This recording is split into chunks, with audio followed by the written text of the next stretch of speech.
let's now do a quick comparison over here. And so it's really about comparing either the overridden version or the default version. Let's revisit this diagram over here. Object class being the parent class, and then we got point v1 where this version here will just be inherited, right? Let's just remind ourselves. This is the default version that will be inherited to just this class over here because there's no explicitly overridden version, right? It will just be inherited. Whereas for this class over here, this is the inherited version. Okay, and again, this one here is a typo, which I will encourage you to just know that it's actually just point v2. Okay, let's now take a look. The only assertion, these are the piece of these are two fragments of code we have already traced. I just want to point to you for this one here. If we want to say p1 dot equals p2, right? You can see in the first case over here, p1 and p2 they are point v1 objects, and for the second case, p1 and p2 they are point v2 objects. Okay, let me just try to do a quick comparison. P1 and p2, 2, 3, and 2, 3, and also v1 and v2, p1 and p2, and also 2, 3, and also 2, 3. Okay. However, the difference is as follows. If I try to do, let's say this line over here, if I say p1 dot equals p2, and p1 is the context objects, its dynamic type is actually new point v1, meaning that I'm going to call the version of the equals method from point v1. That one there has no explicitly overridden equals method, so that's one is going to use this one here, which will boil down into p1 for this and p2 for obj, and compare their addresses.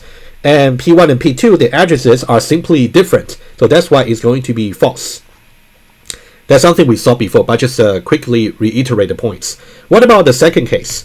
The second case, when we do p1 dot equals p2 over here, p1, the context object, has the dynamic type, as you can see from here, point v2 over here, meaning that we're going to call the equals method from the point v2 class over here. And then when we trace it through, eventually we will simply return this over here. Well, eventually we're going to get some cast version, which will be other. So other is also going to point to this point v2 objects, and then its static type is going to be point v2. So that's why we can do other than x and other than y, right? And if we compare them side by side to compare it again, so you can see this dot x, other dot x will be 2 versus 2. This dot y, other dot y, which would be p1 dot y, p2 dot y will be 3 versus 3. So that will be true. So that's why you can see true over here, right? So the main difference is you can see the setup for the objects are very similar, but the difference is one has no overridden version of the equals method. The other one has it. So that's why the behavior will be different. That's the main thing I want to highlight to you. All right, the final example I want to do for example number 2, I want to do for version number 2 is as follows. Let me just go over a little bit more slides, and then we'll get to this final example before I end the current video. So that's the example I just went over with you. And then, so this is the explanation about line by line. Excuse me. This is about the line by line explanation for the equals method, which I also went through in the earlier parts, right? You can also look at that. And this is the exercise I promised to you, okay? In the equals method of the points, why is there no such a line like this? We say if this equals null, why we wouldn't have this line to say if this equals null, then we'll simply return false. Why is there no such a line? Okay, pause the video and think about it. All right, assuming that you thought about it, so here is the answer. If the context object was null, so that means, for example, let's say this. So what does it really mean when this is actually null? Let me just go back to maybe here. Okay, if I try over here, if I try p1 dot equals p2, if that was the case, and let's say if P1 happens to be null, meaning that I never initialize it to be some objects. What if this is null? Well, that's exactly the case where we're going to get a null pointer exception, right? Meaning that when we try to invoke this method here, we'll never get into the method execution because the P1 over here is already null. So we get a null pointer exception right away. Null pointer exception right away. So that is why it will be conceptually redundant to actually put this line over here, right? If you put this line, that means you didn't really understand what null pointer exception is supposed to work, right? So that means if you put this line over here, if this can ever be evaluated to if this can ever be executed and return false, so that means this will be equal to null. And if this is equal to null, that means this would have been caught as a null pointer exception, right? It's kind of contradictory. All right. So that's really important for you to see this point here, right? That's why every time if you are able to execute the body of the methods, that means this just cannot be null. All right. That's the point you want to make a note. All right. So that's about the version number 2, right? With the overridden method over here. And then, so that's just about the static type that I spoke about. And then when we do a cast, we're simply creating an alias of obj, right? So combine this description over here together with my visualization. I think that will help. Okay. All right. So that's a final slides to go over for this part. So there are 2 notions of equality for the variables of reference type. Okay. Let's go over them quickly. Reference equality. So whenever you want to compare the addresses between 2 variables, you will simply use equals to compare the addresses. And also object equality. In that case, you want to override the equals method to compare the contents, like what we did for point v2. So let's now go over just one more example over here. Okay, let me just put it here. And then I got some question for you. Okay, let's say again we got P1, P2, and P3. Okay, so we got P1. Let's see this. We got P1, P2, and P3. Okay. 3 4 3 4 4 5. So 3 4 3 4 and also 4 5 over here. Let's now compare very quickly. Okay, what if I say P1 equals P1? Well, that's obvious. P1 point to the same object as P1 does, right? That one is simply just true. What if I say P1 dot equals P1? Okay, so now you can see P1 dot equals P1. P1 is the context object that was declared. You can see that has the dynamic type point v2. So that means we're going to invoke the version of the equals method exactly over here, right? So that's the version we're going to invoke. P1 equals that equals P1, and then we're going to P1 equals P1. That's one of the cases we discussed before. So you're simply just going to return true. Okay. So this one is going to be true. Okay, and then let's now do another one. Okay, let me just finish all of them and I'll post one question to conclude. And this one here, let's say we do P1 equals P2. So P1 equals P2.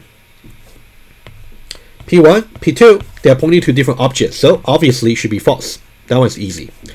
What if we try to do P1 dot equals P2? P1, the context object, has dynamic type point v2. So we're calling the same version of the equals method as overridden.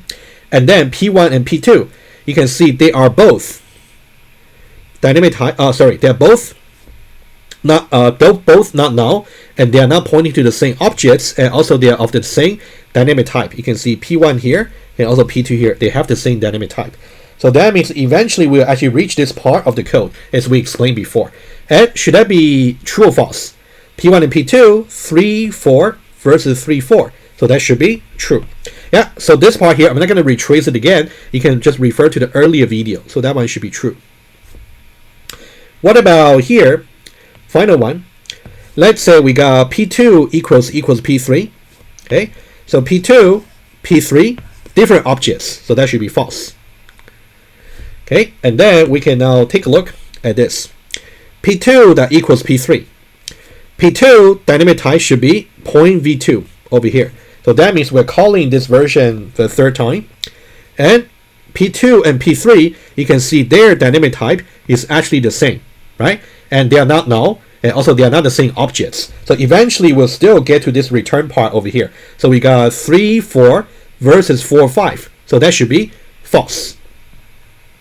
All right, hopefully so far you're okay, right? I'm going a little bit faster than before, assuming that you already followed through how to trace this in detail, okay, about the version number 2. Okay, so here is my question for you to conclude. And now I got 2 statements for you, and then over here, let's say 2 objects are reference equal, meaning that they are pointing to the same objects. And 2 objects are contents equal, which means they may not be the same objects in the memory, for example, over here.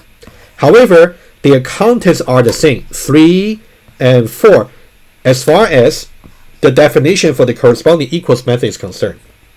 So now, these are the 2 options, A and B. Now, I want you to make a logical choice between this and this. Which one is more accurate? Which one is actually true in general?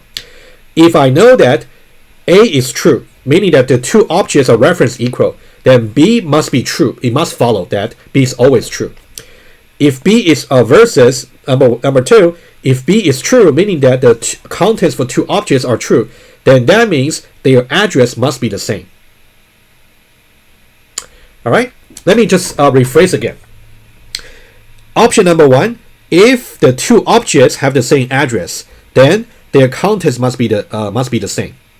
Number 2, if the contents of 2 objects are the same, then they must be the same objects in the memory. Which one should be correct? Or none, 1, or 2? Okay, pause the video and think about it. The answer is we can. This is always true. This is actually right. The argument is very easy.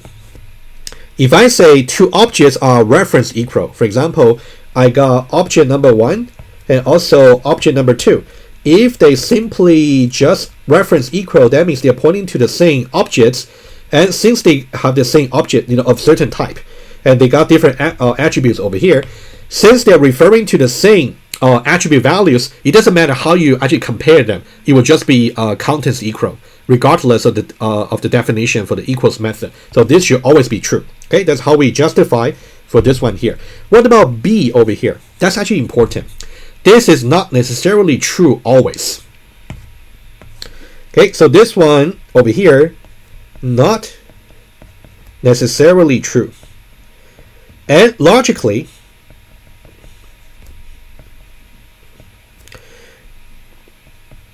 if I want to prove that this may not be true in general, can you give me some counter example? Okay, so here you go. What about this? You can see over here, P1 P2, P1 equals P2 is true, right? So this satisfies B.